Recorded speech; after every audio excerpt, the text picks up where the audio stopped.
I'm Shankar Vedantam from Hidden Brain. For 10 years, our show has helped listeners accomplish their goals, improve their relationships, and better understand their emotions. KOSU is bringing me to Oklahoma City to share those key insights on Saturday, September 26th, live from OCCC's Visual and Performing Arts Center. Reserve your tickets now at kosu.org/tickets. That's kosu.org/tickets. Support for the Red Dirt D&D podcast comes from Home Creations, Oklahoma City builders providing homes in the OKC metro for over 40 years, offering new homes with wood-like tile, LED lighting, and smart thermostats. Locations and features at homecreations.com.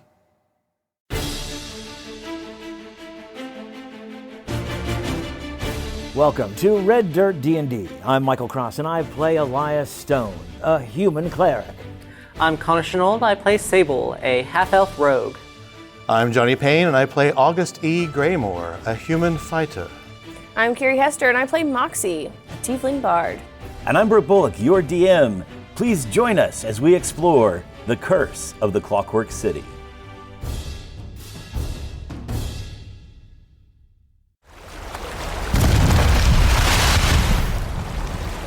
As the waves crest and crash down onto the shore, coming with it out of the waves is an aquamarine horse, but instead of a mane, it has fins along the crest of its head and down the spine. Instead of hooves, it has these flippers that look like fish spines, could be very deadly, and 3 of them rear up. Each one of them has a rider wearing a pinkish coral helmet and vibrant yellow armor of some type. The horses smash down into the sand and the surf, their little fin hooves turning sideways as they land there, and the waves roar and roll up around them. This lead warrior looks out amongst the carnage here and says, "Who here are enemies of the Sahuagin?" It was in self-defense. They attacked us first. They attacked us. Not first, not second, not that there was a line and that we were going to attack them, but they got to it before we did.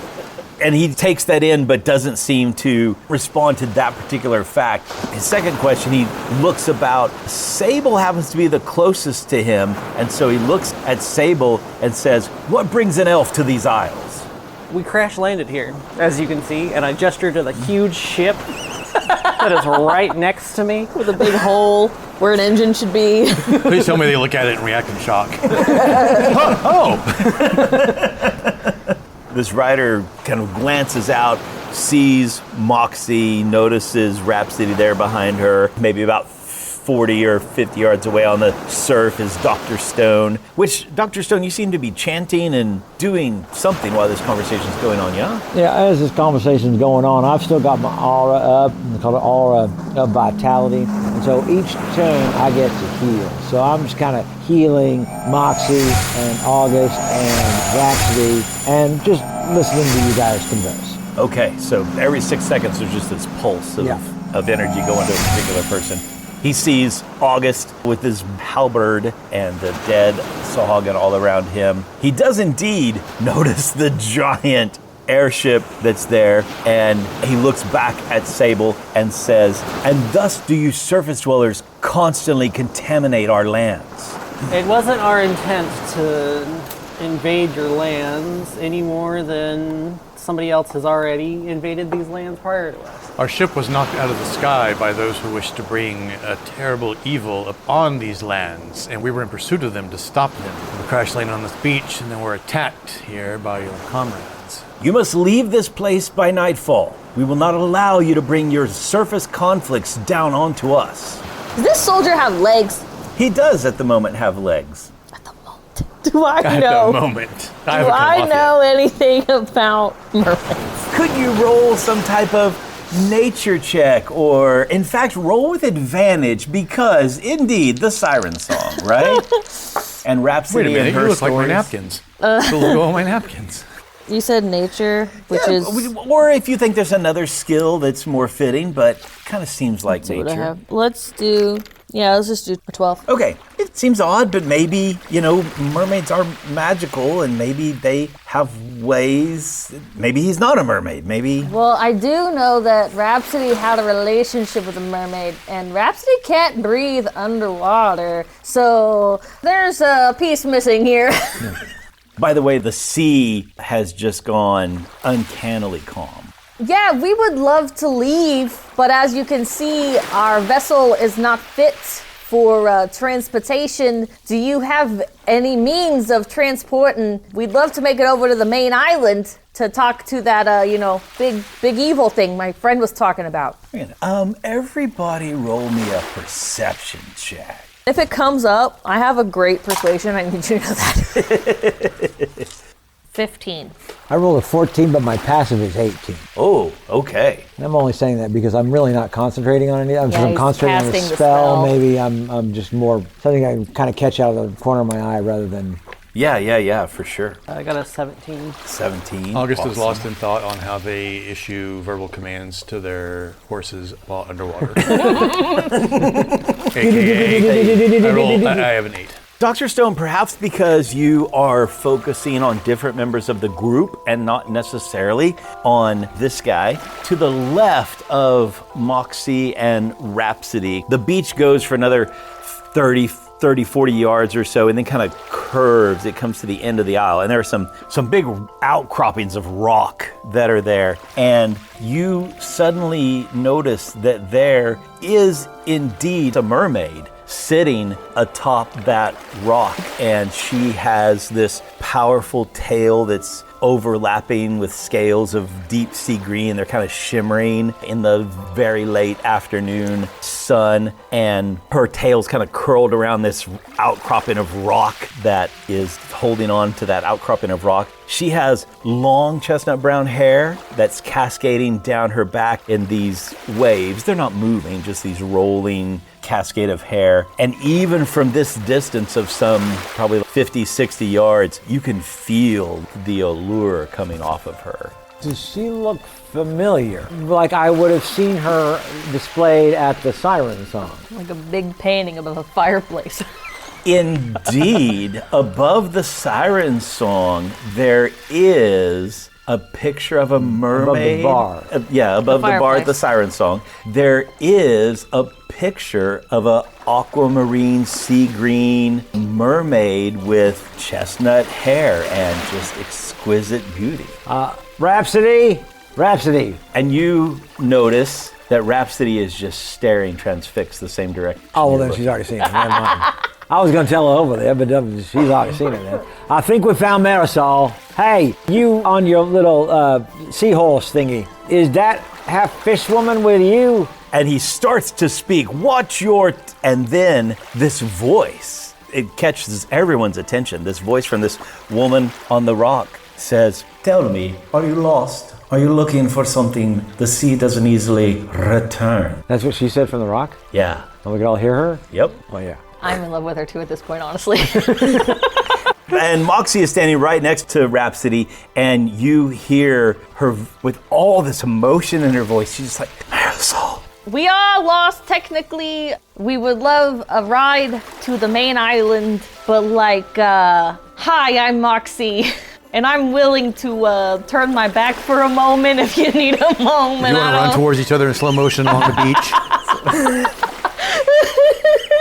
Indeed. And by the way, the 3 hippocampus riders have all gone stock silent. They're just standing at attention on their hippocampus horses, and the ocean is just slowly kind of undulating on the beach around the horses' bodies there. And this mermaid slides her tail off this rock, and as it touches the sand, there's this shimmering cascade that forms into legs. And she starts walking your direction toward Rhapsody, and she says, "Rhapsody, you found me." And Rhapsody lets out this half laugh, kind of half sob, and they get closer and closer. Moxie will respectfully turn her back and say, "I guess we could go over there for a minute if you need a minute. This seems like a private moment." And neither one of them has acknowledged your presence at And all. Moxie's just gonna start walking away. If anyone wants to, there's some whispered catches, whispered of conversations, Rhapsody saying, I looked for you and something about the island. There's never where it was, never is. There's still moments like that, and there's just this quiet moment where they're just standing, not quite nose to nose, but they are in each other's space for several moments. And then this mermaid who now has a human form, a flowing emerald green dress wrapping around her waist, she looks over and says, "You're not alone." And she seems to now suddenly notice Moxie, maybe the others if you've moved closer, maybe you've stood right where you were. So there's this very long pause, and you notice that Marisol, this mermaid's eyes, have looked over at you now, Moxie. And there's like a weight behind them, almost when a predator looks at you almost. Hey, hi, my name's Moxie, and I am Rhapsody's daughter, adopted. And these are my friends, and we're trying to save the world. And I think you know about that because you sent Rhapsody some dreams saying, hey, come out to the Haunted Isles. And I feel like it was more like, hey, come out to the Haunted Isles. Things are spooky here, and not, hey, come out to the... And you see this smile just kind of come across her face, this very...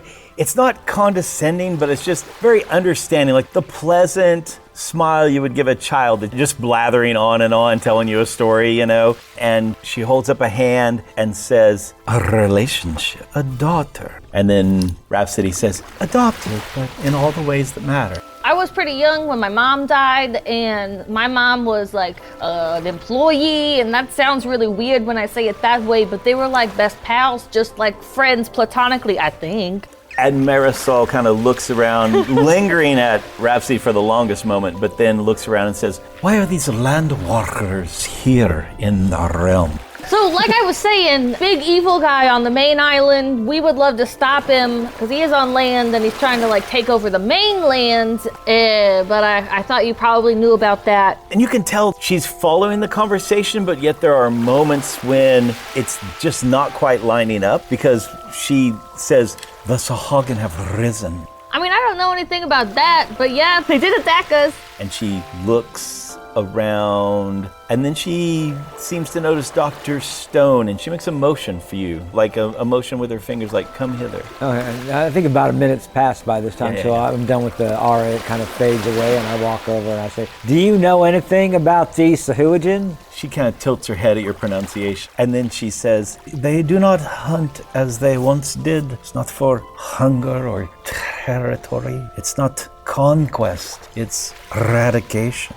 Well, that might be what's going on. There is a temple on the Big Island which might have some evil connotations, and that's what we're here to stop. But if you could at least maybe point us in the direction of getting to Secularis, this boat's going to be here for a while. They got to fix it. We can't wait around for it. So we're going to go to Secularis so we can at least be on the main island to get to these people that are about trying to destroy our world. And she glances and looks over at that Captain Ryder, and what's your Arcana skill? Do you have any skill on Arcana? I've got an expertise. Well, I don't have expertise, but I do have proficiency in it, so +9. Without even rolling, there's some type of telepathic communication happening right there. And there's a pause, and then this rider, he dismounts and comes on shore, walking over kind of toward Dr. Stone, maybe pausing between Rhapsody on his right and Moxie on the right, Sable on the left, and he says, "You seek to go to a place that the Sahuagin have raided. Why would you go to death?" Have you seen what we can do with the Sahuagin? We're fine. But what do you mean by the Sahuagin have raided? They raided Secularis? Yes. Is there anything left of Secularis? Nothing but blood in the streets. Well, crap. I'm sure and he kind of looks up and down, very condescendingly, your kind were able to flee on their boats. Probably. How long ago was this raid? And he looks over at Marisol, and there's a nod, and he says, 3 days. Across this archipelago you call the Haunted Isles, several places have been struck. Pirate dens, pirate coves, outlaw strongholds, places that have survived by being forgotten. Okay, I'm gonna lay it out for you. I'm gonna give you the whole scoop. I don't know how much of this you know, but we're kind of backed into a corner, so there's no way to not tell you this. there's a man who lives on the mainland. His name is Aelinpius. He's a very evil man. He entered into some dark dealings with some dwarves who felt subjugated by our current capitalistic, moderately racist system. And he betrayed them, but through the process found out about the super powerful spider-themed goddess named Loth. And he's gonna summon her, but he has to do it out here because, you know, the spirit world and the mortal world, there's a thinning of the veil here. And then Marisol interrupts you again and says, maybe to you guys, maybe to her men? She says, that is true then. They are removing the obstacles. They are preparing the way for him. Yeah, that's why we need to go. Right, and so they're gonna summon, they have like a whole bunch of like souls trapped in like, what's the word I'm looking for? Prosthetic limbs, and then he's got a bunch of children they're gonna sacrifice, and they got a bunch of children's souls hidden in arms and stuff, and long story short, we gotta stop them from opening that door, and we need a ride. Yes, that is exactly it. I am kind of curious as to how Zaylan managed to make a deal, apparently, with the Sahuagin to make them do his bidding. And she seems very confused and says, do not think the Sahuagin would make a deal with any of your land people. That's what I'm wondering, why they are all of a sudden attacking places like Secularis. If the Sahuagin are doing it on their own, why? If they are doing it for someone else, how? Does that make sense? They have demonic connections. They would not be serving a landwalker master. But if there is a master that pulls strings in both worlds. That's Loth, right? Well, I don't know. I don't think so, because Loth isn't here. Well, there's another demon pulling the string, or devil, or something of the fiendish variety. Well, we're not gonna get any of this information by standing here. Yeah, can we talk and walk, if you will? Do you, and I'm talking directly to Marisol, have a way for us, and I gesture to us, to get off of this island? She studies you for a long time and says, we need to discuss options. And then she just reaches out and slips her hand inside Rhapsody's hand, and they start walking toward the shoreline, and the captain falls in line with them. I have an option here, because I have a ritual spell that the goddess has given me called Water Walk. It lasts for 1 hour. Now, I'm not saying we walk, but I'm saying with this spell, we could maybe, water ski across the... Well, also, I will say that Brooke had previously said, whether he's going to retcon this or not, the main island is only 1 mile away. We can walk a mile in an hour. Yeah. So if you could just get us in that direction, I can do a ritual spell. Take me 10 minutes to cast this. Lady Marisol, don't take my mom. We have maps. We know where it's at. Yeah. So just to take me 10 minutes. Okay. We can walk over there. Bye, Rhapsody. If you guys could help them fix the boat, that'd be fantastic. You're talking maybe amongst the group, because she doesn't seem to be paying attention to anything you're saying as she groups up with the 3 other guys and Rhapsody there. I'm going to message Rhapsody and say, hey, we're not supposed to be following you, right? This is like a you thing, because I can't breathe water, so we're just going to walk there, I think. Hang on a minute, Mox. Okay, hey guys, wait. I know, Sable. Give us 10 minutes. If we aren't gone in 10 minutes, we'll leave. It's going to take him 10 minutes to cast 10 minutes anyway. to the ritual anyway. Or I could cast it, but that's going to cast on the side. I can cast it immediately, but it is a 3rd level spell, so I would waste a 3rd level spell slot. This way we can just do it. Yeah, I'd rather in all you do it honesty, as we could also do, 20 minutes to do a short res? An hour. Is it an hour now? Yeah, it's an hour. Ugh, disgusting. At some point, we're going to have to do a long rest anyway, so. And we may not be the ones that have any say in it. These 2 lovebirds may want to hang out for an hour or 2. Right. Well, it just seemed, because they didn't tell us, hey, wait here, we're coming back. Yeah. They Hold just off walked on off. your spell, Dr. Stone, until they get back, Yeah. if they get back in a reasonable amount of time. We'll give them half an hour, and then they're sitting there talking, and they probably talk for 10 minutes, maybe 15. This 2 of the merman guards are obviously guarding the captain type figure, talking there with Marisol. Also, Rhapsody seems to be talking with them as well. And then Rhapsody turns around and comes back toward you guys and kind of, motion to gather you up a little bit closer. Captain Farah has come out of the boat. The Elegant Man has come out. Kobina has come out as well. Rhapsody says, yes, there's some type of connection, something demonic, something fiendish that has stirred up the Sahuagin. It's almost as if their attack are clearing a path across the island or toward the mainland, maybe taking out any type of encampment that they find. The Merfolk have been fairly safe under the water. There have been raids to some of their enclaves, but nothing that they can't handle. They were beginning to formulate a way to go explore farther inland on the Haunted Isle. If you all, though, are willing to take up that task, they can get you not only across this stretch, but they can get you far inland. Deal. All right. They're gonna call forth She Who Swims to help you get across. I'm not Who real read sure. the book? One of you read a book about deities. Oh, we all read stuff. I know. I don't. You have the plainer one. You could roll Yeah, you're some also type a of religious boy. religious That's boy. true. Ask your goddess. Maybe nature or Is she friends with this one? Could I do religion? sure. 25. Oh, yeah. There are some stories about living islands that like move. Yeah, I knew that.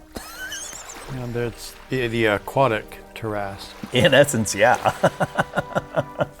Well, that's why Rhapsody lost Marisol the first time. She came back and the island was gone.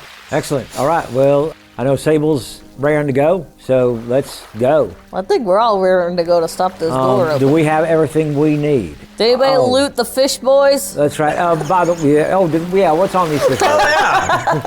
So loot on. What did we find? So these Sahuagin appear to have been sent as raiders. So all of them have tridents. All of them have two of those jagged coral daggers that are there, and a collection of about 10 of these things that you have slaughtered. 6 of those daggers are +1 daggers. Oh, yeah. I will take. Can I use it? Yes, I can use that. Well, I think everybody can use a dagger. But I throw it. Do any of the tridents feel magical? And Johnny, why don't you roll me a little percentile dice? Okay. 107 Woo, a 0-7? or 17. Fantastic. Yeah, the warrior Sahuagin. Again, what's your base arcana bonus? +9? +9. Yeah. So that appears to be a +2 trident. Oh my gosh. Wow. Well, here, this will help you hit and do more damage. Well then. I say, is it better than your... And the nice thing about it is you can throw it and use your strength to throw it. Does it have the properties of reach? It would have reach It properties. does reach and it's thrown. Can I unwrap my wrap and wrap this? I think it takes a we got plenty rest. of time. We're going to have a long rest, probably. What do we do? You Okay. wonderful little min-maxer. That'd be fantastic. Maxing. I sent you a message about how, No, it's that'd like be... I'm constantly knocking the crap out of stuff. Can the trident from use the 1d10. pole master and stuff? He's over there with a Do tiny what? dagger for Can like the trident 17 use dice. the pole master feet? Maybe. Is what? And can the trident use the pole master? I don't know. If it Because can. hopefully that would be amazing. So maybe on the trident itself. Yeah, I'm looking at the trident. Listed weapon mastery is halberd, lance, spear, and they get the ability of cleave or topple or sap. Right. Yeah. So You, we'd yeah. have to pick an ability to give to it, maybe, or see if it has one. Well, it does have a weapon mastery. You just don't have weapon mastery in it It does I have. Why But- don't I have weapon mastery in it? because you get to choose. I just picked weapon mastery, and then it said here's the 3 things. Right. You get to choose the 3 weapons that you have weapon mastery in. At higher levels, you'll get to choose other I weapons gotcha, okay. that you get weapon mastery in. You have weapon mastery. You get to choose 3, and you've already chosen 3. I don't think I chose those. What I'm saying. You did. Okay. Yeah, I feel like it just was like, here, you get these. And If then you feel like that and want to I think you lemon law get something, you can. another one at 9th level. I'm not certain, but Now, if it matters, the trident has the throne, versatile, and topple. topple is the weapon mastery. Topple, but only, topple would be the thing it gave. only if Yeah. you have weapon mastery. Only if you have weapon mastery. All What right. did you say, throne? Throne, versatile, 1 or 2-handed, right? Yeah. And then topple. And so it's not a pole. No. It's not a pole arm. So you wouldn't be That would able lose a to, ton of stuff. But still being able to throw that dude. but I would say have to keep, go get it. keep your I'll keep it. I'll keep keep your the rep on the wraps, grab. yeah. But definitely keep that because that's a thrown weapon and you always I'll want keep my pole arm under wraps. Ba-dum-bum. Anything on the priestess? No, she didn't have anything other than what are obviously like some type of holy set of charms and trinkets, Yeah. you know? Just typical, But yeah, religious stuff. Okay. Right. So you have this conversation with Rhapsody about being the strike force. She talks about how this entity, this beast, this living island can get you over there and somehow inland, right? Quite a distance. And then she says, Marisol, and she kind of smiles, has this little tug of affection at the corner of her mouth. She says, Marisol wants to thank you for getting me here, however haphazardly, and she looks over at the down ship. Invasive it was. They're offering us rest. It'll take time for them to connect with She Who Swims. How long? Say a long rest. You gotta remember that you also did quite a bit of damage. They weren't landing softly. They were gonna crash land. They gotta take attendance. They gotta get a bunch of 5-year-olds to walk across the conifer forest. And then they gotta set up the ritual. I would think we would have some time, and then maybe, we can make up time later. We could run across this water, run over to the mainland, then we'd have to walk all the way over to that place. I'm down spell slots, you're down spell slots. I say we rest. Rhapsody thinks that'd be a great idea. And then she puts a hand on Moxie and says, and you look absolutely exhausted. I am feeling a little tired. I could use a nap. So Rhapsody steps back over there, and then one of the guardsmen takes a netted bag that was at his side and pulls out this large conch shell and goes over and sets it down carefully, kind of wherever the water laps up into the sand to make it damp, and the water settles down into the sand each time with that. It's got this soft blush of mother of pearl, and he sets it down and then steps back, and then this conch just starts expanding, like swelling from the inside, and the spirals on them lengthen and broaden, and the ridges of it stretch out. Mother of pearl, coral white stone. The curve of the shell rises up maybe 10 feet tall or so, and within moments there's this dwelling that's 15 feet long, resting kind of between the land and the ocean, half embraced by the waves and half settled on the beach. And then it's outside, darkens and morphs, and then looks like this massive boulder, this massive outcropping of rock that's sitting there on the beach, half in and out of the water. And where the opening of the shell's mouth was, there's this faintly glowing, softly rosy, inviting light in this archway. And Marisol comes over and says, please be our guest. Stay and revive yourselves. Rest. Excellent. Just show me to a place to sleep. Yeah. It's been a long day. Follow us. And she and Rhapsody kind of dip down into, just barely have to duck their heads and go into this opening that's there. The captain rider goes in with them. The other two riders, they depart back off into the ocean. Y'all get some rest. I'm gonna go scout. Guidance. And sometime in the next minute if you need a D4. What's your passive perception? 17. Oh yeah, without a doubt, you feel the approach before these there, and Gobina is right at your hip going, Hey, where are we going? We nowhere. I'm What? No. leaving. I can help. I'm really good. You didn't even know it's me. I did know it was you. What? No, wait. I can help. How can you help? Well, because sneaky. You can send me first, and then you can sneak up later. Okay, Usa. Yeah. You head off first. Okay, very good. Which way are we going? That way, and I'll point in the opposite direction of where I'm going. exactly right. All right, and so, please, oh please don't fail me, dice. Natural one, I kid you not. Natural one. And he's like, Okay. he is so excited. He doesn't even look back behind him, and he walks off down toward, there was a outcropping of rock kind of on the far west side that August had noticed previously and was like, get to the rocks. He starts heading off toward that rock at that end of the beach. Just Okay, now that he's busy with that, I'm going to recall the maps that we saw earlier. Yes. Of the Haunted Isles. We pinpointed which one that we fell on, right? Yes.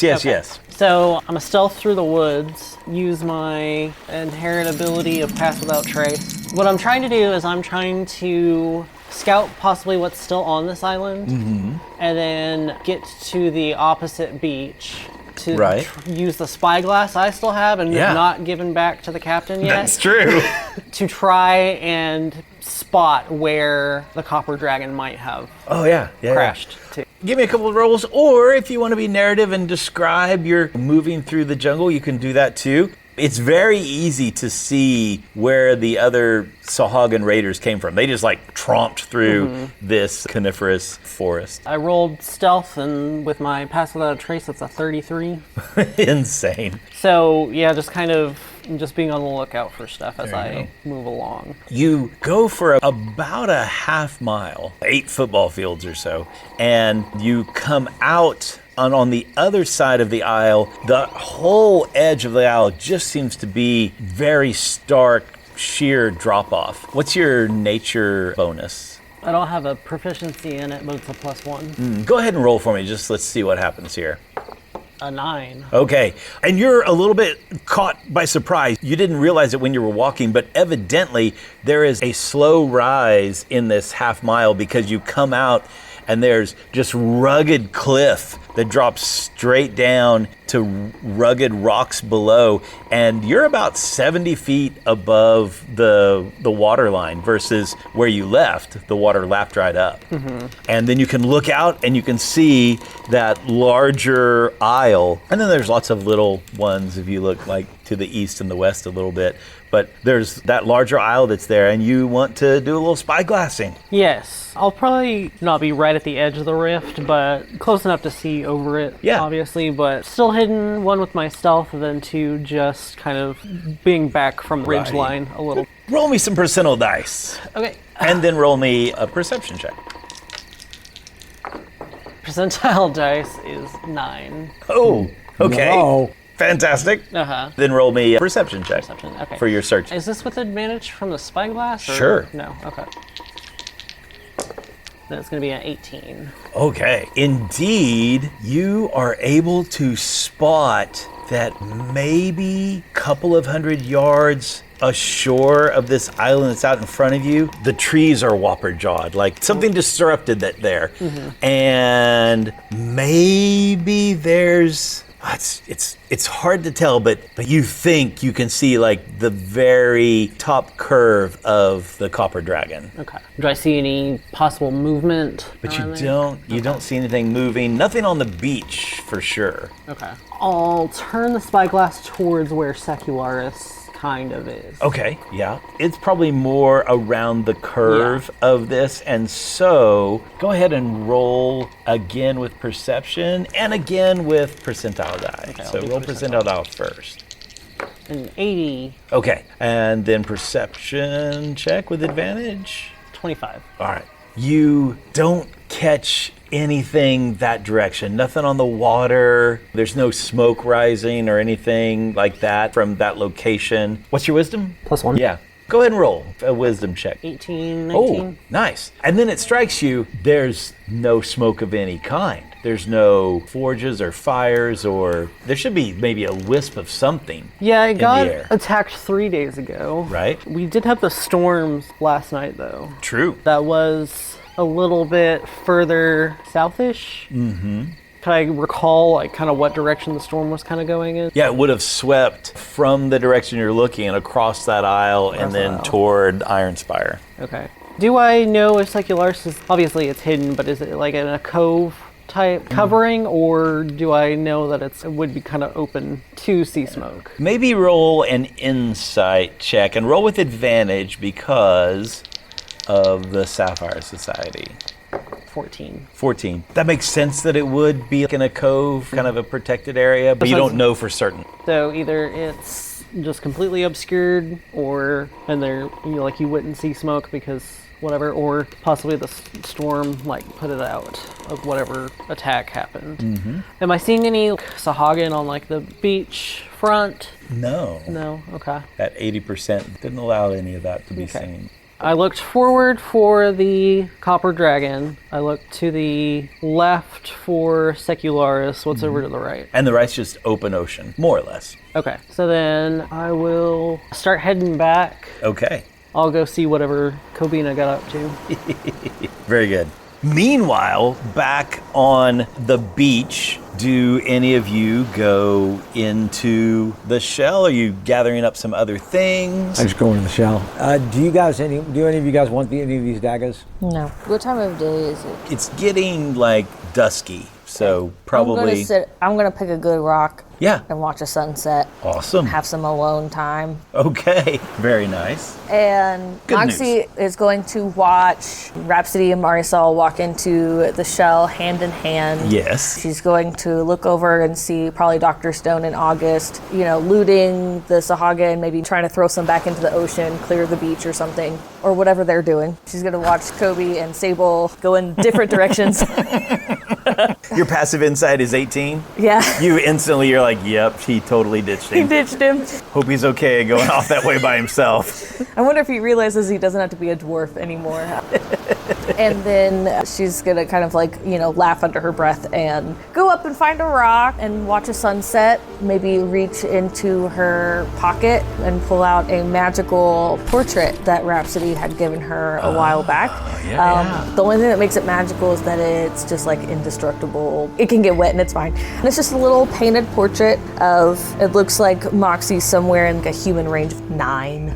Younger, not quite a preteen, but not quite a kid either. And she and Rhapsody are kind of seated side by side, and then Moxie's mom is standing with a hand on Moxie's shoulder, and it's kind of an awkward picture that you could tell that 9-year-old Moxie did want to sit and do. Remind us a little bit what Moxie's mom looked like. She's Elven. I don't think I ever really decided what she looked like. Probably light hair, so a blonde or a gray. Kind of short for an elf. Probably somewhere in the 5'5", 5'6" range, but very wide, kind eyes. But those big, kind eyes also look always a little worried. There's some heaviness, the weight of, being a single mom and trying to run the siren song and all of that stuff. And so why has Moxie pulled this out? So What's on her she's mind? sitting up here, she's watching Rhapsody and Marisol go into this shell hut, and she's realizing that Rhapsody might not come home. She might be going back to Ironspire by herself.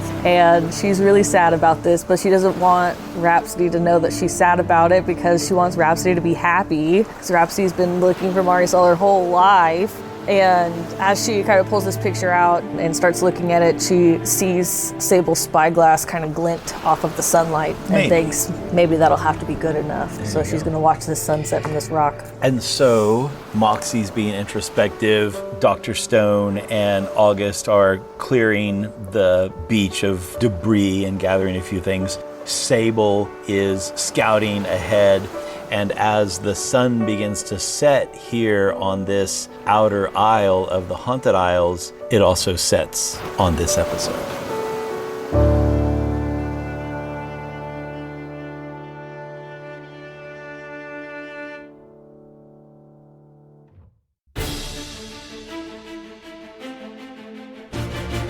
Red Dirt D&D Curse of the Clockwork City is Brooke Bullock as our Dungeon Master, Kiri Hester as Moxie, Connor Shenold as Sable, Johnny Payne as August E. Graymore, and I'm Michael Cross as Dr. Elias Stone.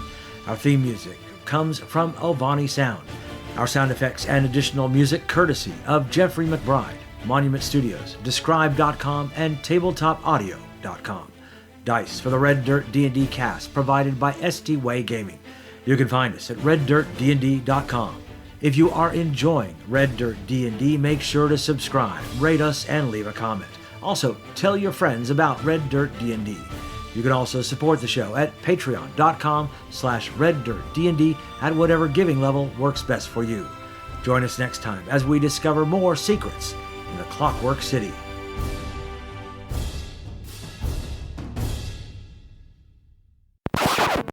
microphone.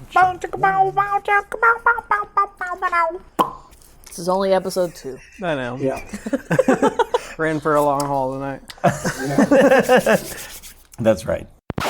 And so he looks at Sable and says, "What brings an elf to these isles?" You give me your name, Fish Rider, and I'll give you mine. As soon as it came out of my mouth, I was like, dang it, I'm channeling. August is lost in thought on how they issue verbal commands to their horses while underwater. AKA, I have an 8. I didn't roll an 8. My total is 8. It's in circles out of their mind. Right? Like Aquaman, the pretty Exactly. useful member of the Justice He League. talks to fishes. I have just opened up a whole new set of sounds for Dr. Stone, or for Michael Cross. That's You're right. welcome. And she seems to now suddenly notice Moxie, maybe the others, if you've moved closer, maybe you've stood right where you were. I've just made sure that Rhapsody is within 30 feet of me so I can keep hearing her. So trying to heal her. Boom. Boom. That's what's giving her the glow. Like, you know, it's just like... Why are these land walkers here in our realm? Who you calling Landwalker? And she tilts her head and says, No. okay. We call it a landwalker, sea drifter. Yeah, something fishy about this. All the fun. Speaking of which, I am chopping up the Sahuagin because I'm thinking, hey, fish sticks tonight. Yeah, I'm just like, is that a shell? That's a rock. Is that a seashell? That's a rock. Is that a seashell? We gotta find a souvenir. Do you know anything about the Sahuagin? She kind of tilts her head at your pronunciation of the word. That's his funny accent. Yeah, exactly. Landwalkers. Anyway. Without even rolling, you know there's some type of telepathic communication happening right there. And this... I see the circles coming out of her head. Please tell me the Aquaman sound is not copyrighted. Please tell me. I want to use it so badly. I can find it. You can fake it. Do you, and I'm talking directly to Marisol, have a way for us, and I gesture to us, to get off of this island? I swear to God, Do you understand the words that are coming out of my mouth? if I get one more useless NPC, Yeah. Sable is going to lose it. Do you have a way? Then you're useless to me. I'll figure it out, by golly. Captain Farah has come out of the boat as Oh, well. what do you know? There you go. There she is, right? She got just in time. At least she's reliable in this way. Did anybody loot the fish boys? That's right. By the way, what's on these fish? Gosh. Rusty weapons. Soggy wooden spears. Also, They threw tridents at out us. of character, the captain, now that you guys did that joke, the captain of the Merfolk here is just Mermaid Carl Urban. And Yes. let me tell you, he's great in my head. Yes, But he which Carl is. Urban? There are so many boys. No, The boys. no, he's an Elo. Fuck a lot. No, he's Aowen. He's the writer of Rohan. He's Aowen. Yeah. Aomir. Sorry. Aowen's With, the girl. but like short hair in my head. Yes, short hair. Yep. Probably. The Riddick movies. The Riddick movies. Keep what you kill. Moxian says, and you look absolutely exhausted. I am. This is the exact moment where I realized that I didn't do my minuses on any of the rolls I did in that combat last episode. Oopsies. And the DM forgot to. So. Faintly glowing, softly rosy, inviting light in this archway. Yeah, it's Marisol's tiny hut. Yep. Shall we say Marisol's magnificent mansion? I do love an alliteration there. TM. Hey, where are we going? We nowhere. I'm What? No. leaving. I can't help. It's a roll-off, stealth versus perception. Get to the opposite beach to Right. use the spyglass I still have and Yeah. not given back to the captain yet. That's true. Try. That thing's 1,000 gold. I'm not giving this back. Also, Mike, I was making faces over here because I realized that I had done something on D&D Beyond that was, this is the karma I get for not doing my 2 points of exhaustion. My AC should have been 20 that entire time because of some other things, but I had messed it up on D&D Beyond. So it balanced out. Balanced the universe karma balanced us out. Right. You weren't Okay, but taking anyway. minuses, but also that. Not a I'm- cliffhanger for once. I'm basically an orphan. Keep up to date with the coolest geek shenanigans in Oklahoma when you listen to the Okie Geek podcast. Stay in the know about upcoming conventions, comic books, and the nerdiest happenings in the Panhandle State. That way you don't miss out on things like live Mario Kart, Wizard comics, or board game conventions. Search for Okie Geek on the NPR app or wherever you get podcasts.